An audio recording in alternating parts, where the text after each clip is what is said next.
Magandang araw guys, narito na naman si Piu Piu naglalakad papuntang Sakayan. Bali ngayong araw nga pala guys, manonood kami ng UAAP kasi hindi na-count yung nood namin nung nakaraan. Pagkasakay ko nga ng jeep, biglang bumuhos yung malakas na ulan. Buti nga nakasakay na ako.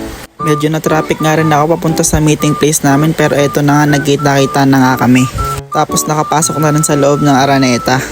Kasi yun nga guys, habang naglalaban yung UE tsaka UST, naglalaro nga lang ng Black Blast tong si King Kong. Pagkarating nga ng halftime, nagperform nga dito yung UE Red Drummers. Napakalupit nga nito mga to. Tapos nakita pa nga namin sa screen si Sir Gerald dito. Shoutout sa iyo, sir.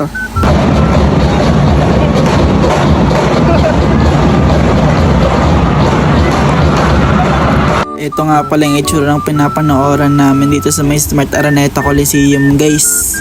Bad trip nga kami dito guys kasi natawagan nga ng unsportsmanlike follow si Momoway. Natalo nga pala yung UE guys, bawi na lang sis. Ito na nga, pauwi na nga kami guys. Tapos kumain nga lang pala kami saglit sa Jollibee. Tapos ito na, naglalakad na nga kami papunta sa may carousel. Ayun lang, hanggang dito na lang guys. Maraming salamat sa panonood. Piu Piu out.